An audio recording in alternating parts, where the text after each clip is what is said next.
Hey, what's going on, everybody? It's me, Baby Girl Slaughter, aka Carolyn Denise, back with another video. I want to scoot the camera back. See my little greenhouse going on over here. I really got to trim the salad back, or trim the lettuce back and have a salad. Yeah, I've been juicing for the last 3 days. I feel so much better. Don't have stomach aches. Just trying to heal my gut and just make better choices, right? Reading all these texts, it makes you examine yourself and see where you can do better, right? So I'm on my lunch. I got like 44 minutes left. So I know Chief Red Wolf is going to be covering this book in his reading this afternoon, the Scrolls of, I say Hayah, but he just stated that this is Hawa, or Hawa, okay? It says this fragment of the dome visions of the deceased beings in experimental lands. I have left off yesterday, okay? I left off at chapter 11. Let me see how many more chapters we've got. I know Chief's going to start his reading today. I'm going to try to read through chapter 11 through 14, okay? And then, like I said, Chief Red Wolf here over on YouTube is going to start his reading over this book. So it'll be interesting to hear his thoughts on this. And then last night, I was reading over the Book of Wisdom, Volume 1 before I went to bed, so I could finish this up and then start on the Book of Wisdom, Volume 2, right? I got this yesterday. So I'm really excited about, getting into that information. So I'm just going to read to you guys and see if we can get through this pretty quick, all right? So it says in chapter 1, the return to an Antarctic base, the mysteries of the Morse Strait map. And this is what it looks like in the book, okay, for all of you guys. Shout out to none other than Mr. Claudio Nocelli. I have tried to reach out to him. I haven't gotten any response back. I may try again after I get off this video and just see if I can message him. So let's get into it. Returning to the base was anything but a relief. The atmosphere was stifling. We were separated immediately and taken to the individual rooms for interrogation. This reaction from the commanding officers was unexpected, though it was likely protocol after being out of communication for 5 days without sending navigation reports. Every question revolved around the dark vessel we had encountered. It was evident that the base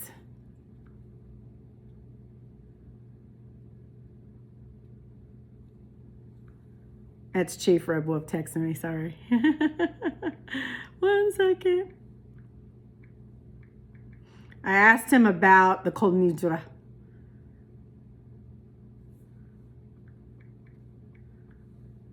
And he was responding to that. Anyway,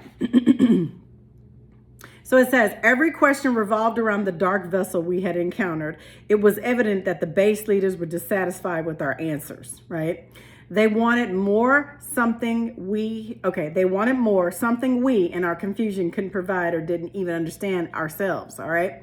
I constantly felt watched. The narrow hallways of the Antarctic base with their cold lights and incessant hum seemed to stretch endlessly, creating a labyrinth designed to disorient and isolate. Now, this morning when I was up, I was listening to Linda Moulton Howe's podcast, and she was talking about the Black Pyramid in Antarctica.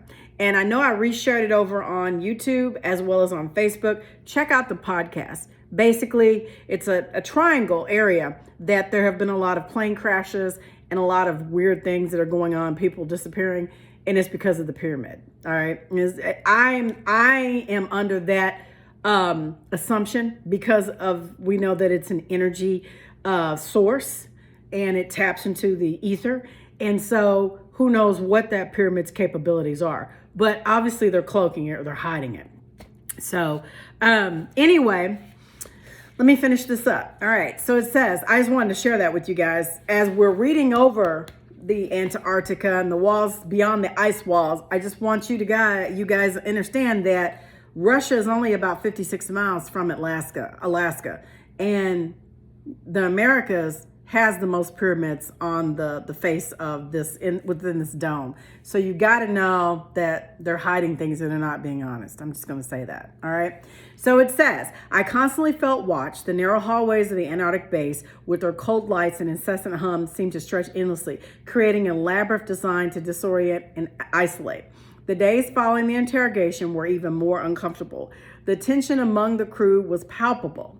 Some whispered theories in hushed tones, while others avoided speaking altogether. Trust had eroded completely.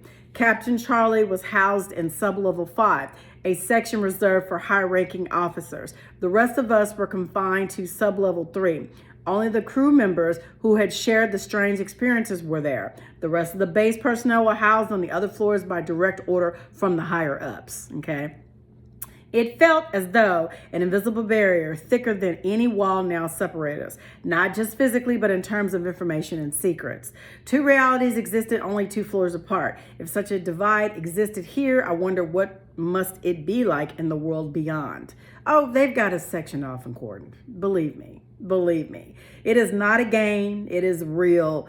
And I do not care how you guys believe or think. You just have to search yourself. That's why I say you have to fast, you have to pray, you have to meditate, and you have to ask for discernment and search for the truth. Be a truth seeker, okay? Despite everything, I knew I had to speak with the captain. There were questions only he could answer, concerns I couldn't ignore. The documents he had entrusted me held settling truths, but they were incomplete. Something in his demeanor and actions told me he knew far more than he was revealing. 4 days after our return, the base's oppressive silence felt even heavier. We were not allowed to leave, partly because we were confined and partly because the freezing climate outside could kill us within minutes. The hallway lights seemed dimmer that night, and the silence around me was almost suffocating, broken only by the faint hum of the red emergency lights in the corridors. Taking advantage of the lack of movement in my sector, I decided to leave my room. I walked cautiously, ensuring I wasn't seen. The base was equipped with cameras, but I had studied their blind spots. I knew that if I moved quickly and carefully, I could reach sublevel 5 undetected. The air grew colder as I descended. The lower levels of the base always seemed to carry a different atmosphere, as though the secrets they held permeated every corridor. Finally, I reached the door leading to the officers' quarters. I paused, holding my breath. No one could know about my late-night venture. I'd be in serious trouble if caught, yet something compelled me to press on. I moved lightly down the corridor, stopping at every sound, my heart pounding in my chest. Eventually, I arrived at the captain's room. I knocked softly, hoping for a response. Nothing. I tried again, this time knocking a bit harder. But the silence persisted. Concern and curiosity mixed within me. My dogs were barking because I heard the knocking. I should have done that. I cautiously pushed the door, and to my surprise, it opened easily. The room was dark, illuminated only by a faint light from a desk lamp. The space was orderly, but there was an air of abandonment. Something was wrong. Captain? Captain.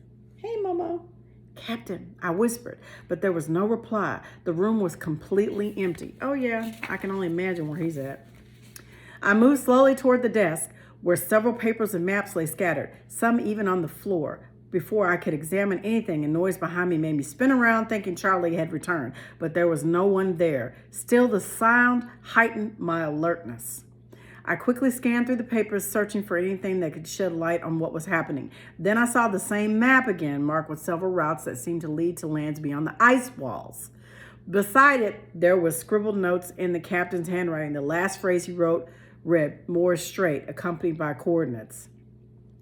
Time seemed to freeze as I tried to process those words. That's when I heard footsteps approaching down the hall. I quickly turned off the lamp and hid behind the bed at the far end of the room. The footsteps stopped right outside the door for a moment that felt like an eternity. Nothing happened. Then the steps retreated quickly. Someone had been prowling nearby. I knew I had to leave or risk being caught. Seizing the opportunity, I slipped out the room. My mind raced with questions, but one thing was clear. Whatever the captain knew had placed him in danger, and now I was in the same precarious position. As I returned to my room, his words echoed in my mind. More straight, more straight. Coordinates for more straight. Where was the captain? Why had he entrusted these secrets to me? And what was the significance of the mysterious past passage? I knew time was running out for answers. The risk of continuing this path had never been greater. Chapter 12, The Shadow of Murder. We got to get into it. The hallway was eerily quiet, broken only by the faint sound of my footsteps, which I tried to muffle as much as possible. As I reached the elevator to return to my floor, a loud noise came from behind a door at the far end of the corridor. Instinctively, I turned back to investigate. The path to the door felt endless, like the journey our ship had taken to the base, a path leading toward an unfathomable mystery. I knocked gently, waiting for a response that never came. The oppressive darkness of the space and the tension brewing within me pushed me to do what I knew I shouldn't. I cautiously pressed the door, finding it unlocked. With a slight push, it swung open abruptly. Oh boy. The stale of air closed room hit me like a wall, and my eyes quickly fell on a motionless figure, a body sprawled on a small infirmary cot. Under the dim light, a dark pool extended beneath the figure. My stomach churned as I realized what it was. My trembling fingers brushed against the liquid, confirming my worst fear. Blood, I whispered, devastated. The figure was the captain. His neck bore a deep, precise cut, almost surgical in its accuracy. A chill ran down my spine, and the air around me seemed to freeze as if time itself had stopped. Cold gripped my body as reality struck with the force of 1,000 blows. My mind raced. What now? Shit. This brave man had met such a fate. What hope was there for restless souls like mine, who sought only the truth? What awaited me? Who was behind this? Well, we know who's behind it. We know. They watching right now. Let me turn it up for them, not y'all. I had no time to process these thoughts. Everything happened to mere seconds. Suddenly, officers burst into the room, likely alerted by the same noise I heard before entering. They quickly pulled me away from the body and secured the scene. Their demeanor was cold and methodical, but their eyes betrayed a palpable nervousness. They're probably reptilian too, shapeshifters. They followed protocol, removing the captain's body in silence, yet their glances at me were heavy with suspicion. I sat on the floor, blood on my hands, emotionally shattered. I had been caught in a place where I shouldn't have been, with Charlie dead and a blade wound across his neck. The situation could have been worse, and all the blame fell squarely on me. Before I could utter a word in defense, two officers seized me and led me to the lowest sub-level, a section I had never seen. The walls seemed thicker, the corridors narrower. They brought me to an interrogation room where the questions came rapidly. What were you doing in captain's quarters? Why did you descend to a restricted area? What were you looking for? The truth was far too dangerous to share, so I opted for a believable lie, something that wouldn't worsen my predicament. I told them I had gone to see the captain to inquire about our next mission, claiming I desperately needed the money to support my struggling family.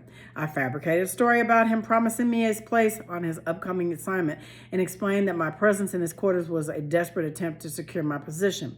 The officers exchanged glances. I could sense their disbelief, though they didn't voice it openly. My story didn't convince them, but I suspected they didn't want to believe it either, okay? After hours of questioning, they allowed me to return to my room, but the message was clear. I was now the prime suspect in a superior officer's murder.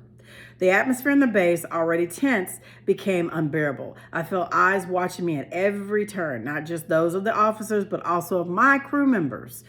Amid the chaos, my thoughts returned to the captain's death. Deep down, we all knew his murder wasn't random. No, they killed him. They killed him because of what he knew. Something far more profound and dangerous was at play, and no one wanted to be next. Okay? I managed to gather the other 11 crew members in a scheduled corner of the mess hall, a large central room, far from the cameras and microphones we knew were everywhere. The conversation was strained. Some were reluctant to speak, fearing repercussions, while others were too frightened to articulate their thoughts.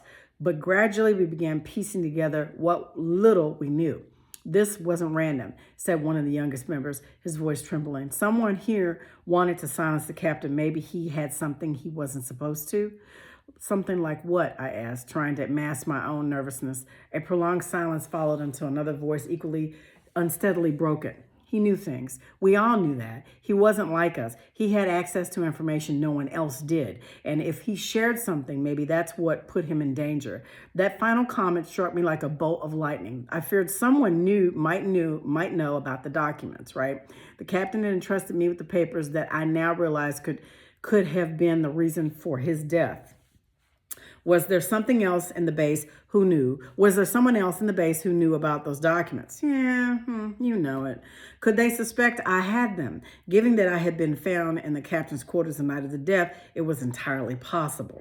In the days that followed, the tension only escalated. They split us into smaller groups, isolating us further. Every sound in the hallway, every fugitive glance from an officer felt like a harbinger of something worse to come.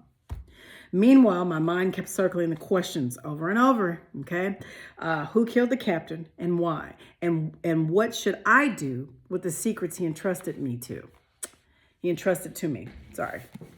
The answers to these questions would mark the beginning of something far greater than I could imagine, okay? And that was chapter 12. So I read chapter 11 and chapter 12. Last one I'm going to read here is chapter 13, okay? It's a very short read. Chapter 13, Under Suspicion. All right. The days at the base turned into an endless cycle of interrogations and accusatory glances. Even my crewmates avoided looking me in the eyes or speaking to me. I understood their stance. I was in a completely unfavorable position and our leader had fallen. The officers wasted no time in pointing to me as the prime suspect in the captain's murder. They took me repeatedly to the same cold and oppressive room on sublevel 6, where the white lights and the silence of the walls seemed to conspire to break my will, pressing for a confession I couldn't give. Their question grew more aggressive each time. Why did you do it? They asked with a chilling coldness that froze my blood. Different officers came asking the same over and over and over. They're setting them up. They already knew the captain entrusted somebody, so you see where they're going. Let's see how he gets out of it. Let's see if he does. What was your motive? Resentment, madness, pent-up rage? They tried to tie my experience with the dark vessel to a supposed mental imbalance. They argued that the visions and the psychological impact of what that event had triggered is an irrational fury against the captain. It was absurd, but I knew they weren't seeking the truth. They just wanted a narrative that suited their interests, to cover their asses more than likely, right? The worst part wasn't the questions, but the fact that they seemed to know too much. Someone at the base appeared to have privileged information about the documents the captain had entrusted to me. Although they didn't explicitly mention the papers, their insinuations were clear. They were investigating how the captain had acquired classified information, and consequently, they began to question what I might know. My cell on the sublevel was small and barely lit. Hours passed slowly, marked only by the guard steps in the hallway outside. I knew my situation was dire, without a doubt the worst I had ever been in. I couldn't ask for help or trust anyone, and it became increasingly evident that my survival at the base depended on my silence. Yet, my mind couldn't stop dwelling on the documents. Back in the captain's cabin, I had seen fragments of maps and reports containing unimaginable secrets. I needed to recover them. Those documents were the key, not only to understanding the captain's death, but also to unraveling the truths I had just begun to glimpse, and somehow to exposing it to all of the world. And he's doing that now through Claudio. However, the officers had likely erased all traces of those documents. He should have grabbed them when he was in the room, you guys. That's what I think. Moreover, the restrictions on my movements were absolute. There were guards at every corner, cameras watching every corner, and my actions were under constant scrutiny. Even in my cell, I felt the presence of invisible eyes and wandering and watching me. Okay, I began to plan. I needed a way out, but every option seemed more dangerous than the last. I considered speaking to one of my crewmates, but I knew many of them were also under suspicion and might betray me. Okay, any misplaced word could seal my fate. Meanwhile, the interrogations continued. The questions became increasingly aggressive, and the officers seemed more interested in incriminating me than in finding the real culprit. Well, they probably did it. And they're just pinning it on him. I'm just going to say that. Time and time again, I denied my involvement, but their faces showed nothing but unwavering skepticism. You have no way out. one of them said during one of the sessions. "We know the captain entrusted you with something. We'll find it, with or without your cooperation." After those words, my conviction was firm. This wasn't just about my alleged crime. They openly revealed it. It was about something more, something the higher ups desperately wanted, and I knew the price of that something had to be the captain's life. At night, in the solitude of my cell, though they moved me back and forth, I mulled over my options. Escaping seemed impossible, but staying there without acting would only lead me to a fate similar to the captain's. I needed a plan, I needed answers, and most importantly, I needed to recover those documents. While my mind traced uncertain paths, one thing was clear: the secrets the captain had left behind were so dangerous they could claim lives without hesitation. And that was 11, 12, and 13. All right. So, hang on, guys. I want to get into it. I want to read one more chapter. What do y'all think? Come on. What do y'all think? I got a few more minutes on my lunch. Let's get into 14. All right. This is getting good. This is getting really good. All right. Chapter 14, Under the Watchful Eyes of the High Command. The day I called to the interrogation room for the last time, everything felt different. All right. Two men I had never seen before sat across the table. Their dark toned uniforms were immaculate, and their insignias gleamed under the cold white light of the room. They had clearly come from elsewhere, perhaps another base, as no flights could reach this area due to the harsh weather conditions we were experiencing. Later, I learned they had arrived from a nearby base, and their presence raised attention at our station. The investigation took a different turn, giving me a glimmer of hope. Possible ticket to freedom. One of them, with a severe face and an authoritative voice, spoke first. "We have records of your entry into the captain's quarters at 1:45 a.m. after access to sublevel 5 had been sealed." At that moment, I began to imagine they might fabricate evidence against me and that my sentence had already been decided. According to forensic report, he continued, "the captain died at 11:20 p.m. Therefore, you cannot be considered directly responsible for his death." His words brought a momentary relief, a brief instance when my soul seemed to return to my body after days of torment. Still, his tone made it clear that I would remain under strict observation.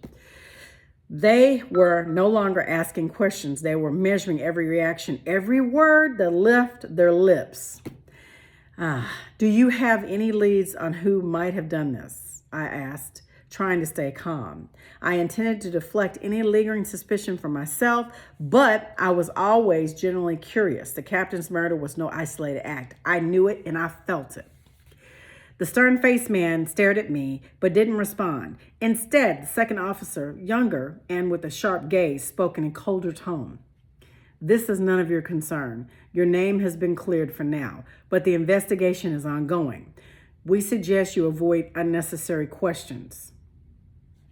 His response only deepened my unease. Why wouldn't they discuss the culprit? What were they trying to hide? They escorted me back to the central living area and left me there. At least I was reunited with the crewmates, who now seemed more open and began asking me questions. The atmosphere had shifted. It was as if they had suddenly started believing my version of events. I attributed the change to the arrival of the external officers, whose higher ranks seemed to shift the investigation toward uncovering the truth. A few hours later, while back in my quarters, I saw security officers escorting someone out of the base. It was another high-ranking officer who had shared the same floor as the captain. I barely knew him. Our interactions had been minimal and strictly formal.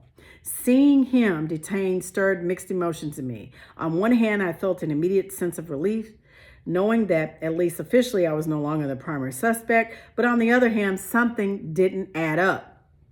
The detained man didn't seem like someone who would commit a murder, according to my crewmates. He was disciplined, reserved, even distant. Nothing about his behavior suggested a motive for killing the captain. For a moment, I felt he was experiencing what I would have faced if external officers hadn't arrived to conduct the investigation. Was he another victim paying a price he didn't understand, or was he truly the captain's killer? That night, as I struggled to fall asleep, doubts began to flood my mind like a relentless storm. Had they really found a culprit, or did they just need a scapegoat to close the case? I'm going to go with the latter.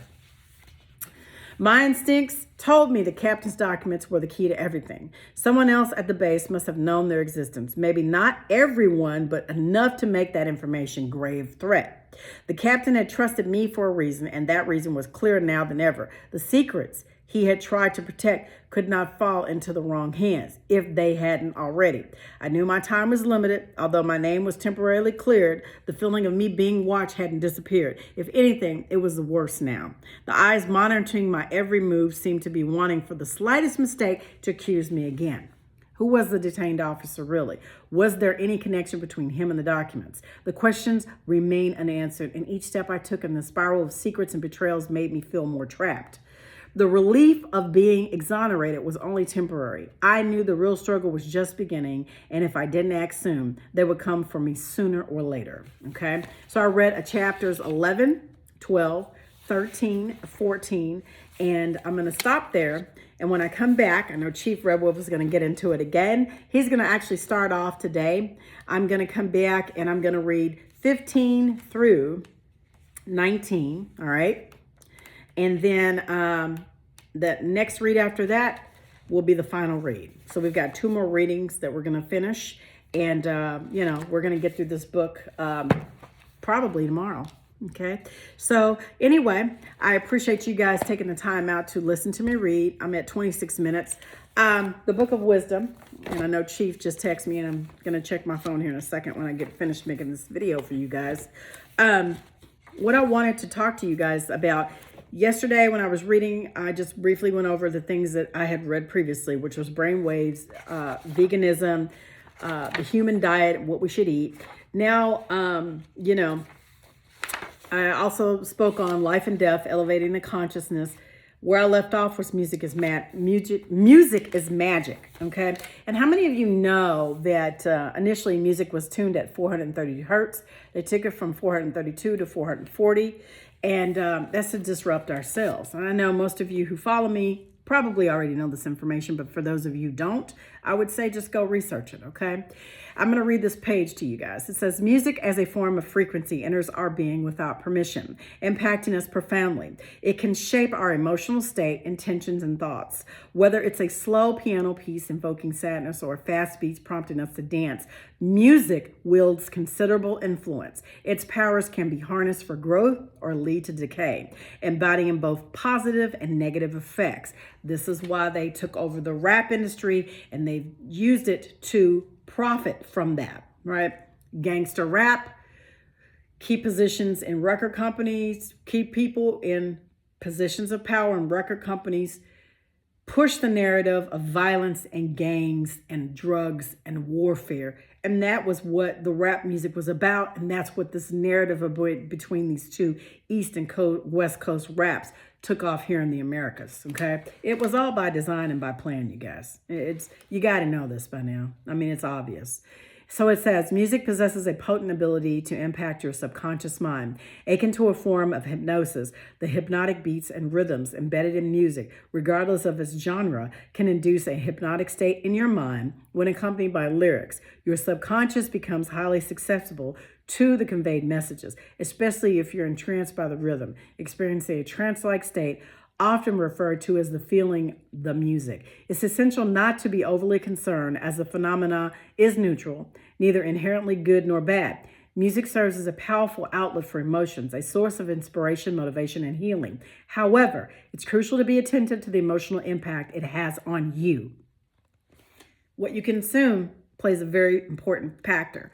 Just as you start to push the outside world away and go inwardly, you need to know that whatever you consume with these two receptors, and these two receptors here, plays a vital part in your overall well-being and for your ascension to get reconnected to the creator of all, right? It's very important for you guys. You got to know that. So, the subconscious mind functions as a repository for our programmed behaviors. And appropriately, 90% of our daily actions are expressions of these programs. Activities that you effortlessly perform without conscious thought likely stem from subconscious programs. Engaging with music that incorporates themes of hate, drugs, sex, lust, and violence can influence your thinking patterns, potentially manifesting in your behavior and actions. Music has been used to program us, whether you know it or not.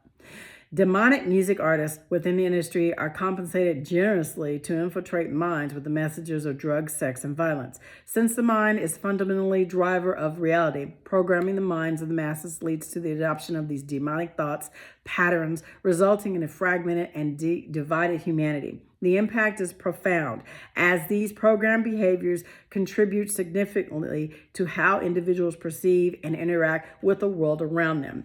Spelling equals spells. Words are more than just speech or writing. They can enhance the effects of magic. When spoken, words become frequencies and vibrations that direct energy, a key step in real magic. Everybody's under a spell. Chief said it. I've said it. Many people have said it. There's something innately wrong, right?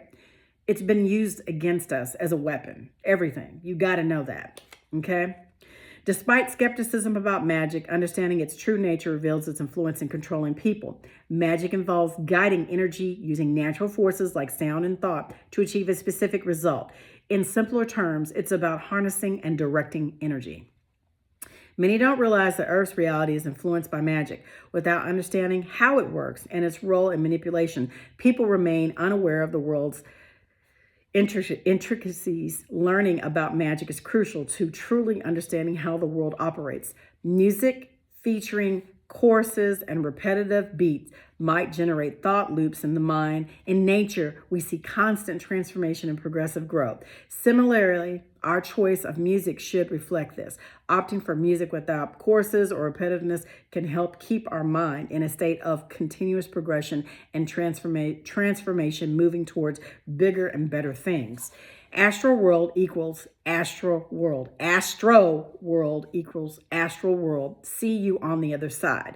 The astral realm, as discussed earlier, exists beyond the physical plane. It maintains a connection with the physical, meaning events in the astral affect the physical and vice versa. Okay? This concept is often symbolized by the number 1 or 2 Masonic pillars in the provided image. The speakers form the number 11. Okay? Representing the mirroring effect between the physical and astral. The phrase, see you on the other side, may allude to the astral plane, and the term astral world might signify the astral realm. The collective focus on low vibrational thoughts induced by the music at concerts could potentially summon and attract demonic spirits within the astral plane, just like at your boy Travis's concert here in Houston. Look at this, and this is the symbolism behind it. So you got to know that everything has been weaponized against us. And I'm sharing this information with you so that you understand and think on these things. When I come back, I'm going to read Claudio's next section of the book. And I'm also going to talk about cymatics, words as frequencies, abracadabra, which is actually from the Aramaic phrase, abracadabra. I don't know if I said that right, but which means literally, I will create with my words. That's what abracadabra means. Okay. The act of forming words is likened to casting spells, which is why we term it spelling, all right? Each cell in your body responds to the frequencies produced by thoughts, words, emotions of the individual. And they know this, and they've used this against us. And we have to be smart enough to know these things. We have to be smart enough to understand that we are much more powerful than we give ourselves credit for. And so for me, it's like learning this information, as Chief says, and many people have said, even my aunt used to say it, you want to hide something from somebody, especially the Negro, put it in a book because they won't ever pick it up. And that's true, because a lot of people of color do not read. Though there are more people now, I think, that are educated with degrees, sisters, right? Melanated sisters. They are geared towards their profession and geared towards their learning for their life, right? For their fiat, to chase the fiat, to get the status, the money, the accolades. But giving this information I'm reading, most of them won't ever pick a book up like that. They won't even go deep dive into it. Now, there are some of us who know what's going on, and there are more of us who are putting pieces together and speaking out, like my sister Navi Poet. Shout out to you. Like Drop 32, Brother Drop 32, Camiro, Rondo. A lot of you guys are putting out great content. I always share it over on Facebook, and I do share it over here on YouTube. So, my point is that we have to understand that there is knowledge out there. Yeah, every book has been rewritten. Every statue's been changed. Towns have been flooded. Buildings have been destroyed, buried, covered up by the mud flood and other devastations. There's a lot of strangeness going on within this dome, but I'm telling you, the key to everything is to center yourself around the creator of all, the great spirit, the consciousness, the source, God, right? We are gods in the flesh. Christ Yeshua, some say Jesus, I say Yeshua, is a template, is a blueprint of what is within us. It's a roadmap to how to get back to the creator of all. And a lot of people say I'm a professed Christian. I've died. I've went down the watery grave of baptism. I put on Christ in baptism. I'm walking in newness of life. I'm studying the scriptures. I'm living my life. Jesus Christ is my savior. I'm a professed Christian. What does that really mean? See, I can't have conversations with so-called religious or Christians because the very basic thing they're missing is that we all have the same gift that Christ has. Christ lives within us. Sin is a lower aspect, okay? The lower aspect of your body, the lower aspect of your mind, right? The kingdom of heaven is within you. That was a blueprint from the ancients to show us what we possess and to trigger us to wake up from this dream state that they're casting spells on us, right? And I know how that sounds. A lot of people to be right over their head and they won't get it. But for those of you who do understand what I'm saying, you got to know that, we are not alone. We've never been alone. And everything we've been taught is a lie. Yeah, true enough. But we can ascend, right? All in your mind. Everything is in your mind. Me doing this juice for 3 days. Today I'm coming off of it. It's my last day. And I've really tried to do the very best that I can. And I know the next time around, I'm going to push it out even further and I'm going to go do even more, right? My point is, every day you wake up is a chance for you to have a do-over and to have a connection with source, right? When you go to sleep at night, sleep is the closest thing that you have to death. You leave your physical body and you go into the astral world. I know how that sounds. Most Christians won't understand that, but it's the truth. And so for me, it's not about a belief. It's about knowing. You have to know these things. And most people won't take the time out to research and read and get an understanding of what's within you and what the power you possess. And more importantly, the power that the creator of all gives each one of us, right? It's our natural born birthright. So anyway, I appreciate you guys listening to me chit chat on my lunch break. I'm going to go grab my other juice. As a matter of fact, hold on, I'll take you over here to my fridge.